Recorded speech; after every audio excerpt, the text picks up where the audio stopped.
이렇게 시간이 안 가는지 정말 버스 안에서 going 이불 속에서 going은 언제나 너에게 going.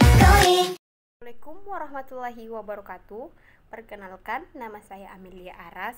Saya akan menjelaskan tentang alur pembuatan produk multimedia. Yang pertama, praproduksi, yang kedua produksi, yang ketiga postproduksi. Yang pertama, praproduksi merupakan tahap perencanaan secara umum, tahap persiapan sebelum memulai proses produksi.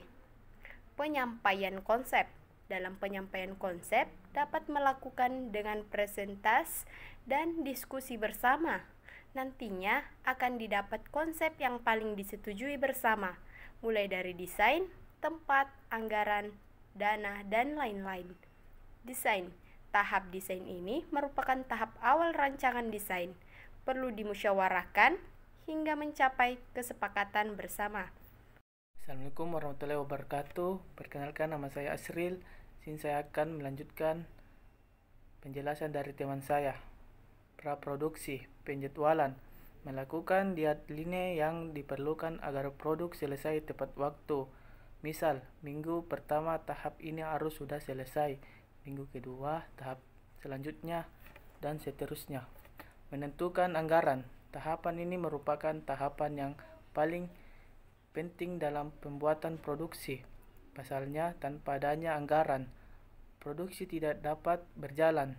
Sangat penting untuk menentukan anggaran dengan seksama. Assalamualaikum warahmatullahi wabarakatuh. Saya akan melanjutkan presentasi teman saya. Praproduksi. Pembentukan tim. Diperlukan tim-tim dengan kemampuan tertentukan agar proses produksi dapat berjalan lancar. Bagian satu memuat beberapa orang, begitu juga dengan bagian lainnya. Dan semua orang harus dilibatkan dalam produksi, hanya bagian yang dibutuhkan saja. Pendatangan kontrak. Surat perjanjian resi diperlukan agar memiliki kekuatan hukum.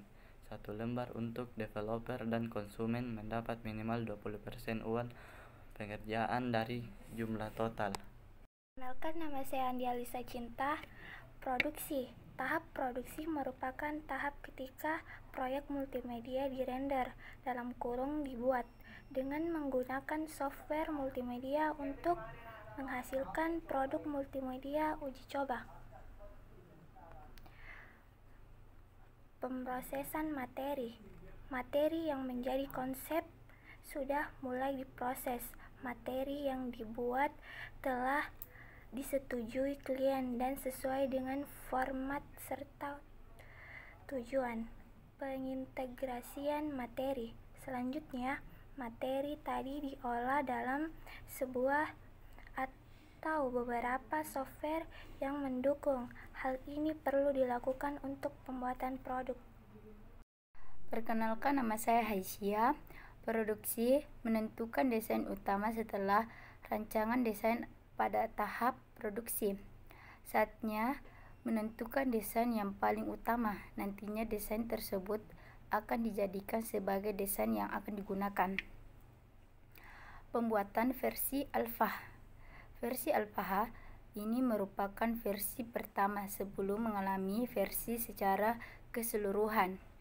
Dalam versi ini akan dilakukan uji coba dengan beberapa reviewer dari kalangan sendiri. Setelah itu akan mengalami versi dan pembuatan produk lagi.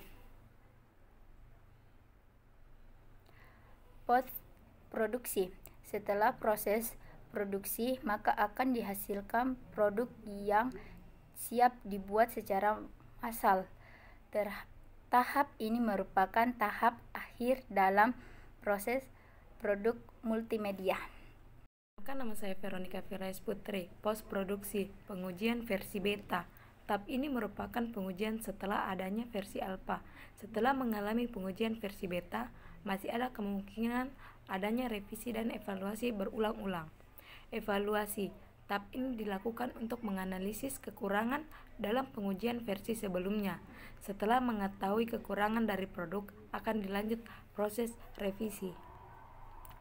Postproduksi revisi. Revisi merupakan proses perbaikan kekurangan pada revisi sebelumnya. Biasanya dalam pembuatan produk, tahap revisi akan mengalami pengulangan hingga menjadi produk yang sempurna. Pengarsipan, setelah produk siap dibuild, efek-efek telah diberikan hingga menjadi sempurna. Produk siap produksi massal dan mengalami pengarsipan, kemudian dikeluarkan secara massal. Demikian dari penjelasan kelompok kami, kurang dan lebihnya mohon dimaafkan.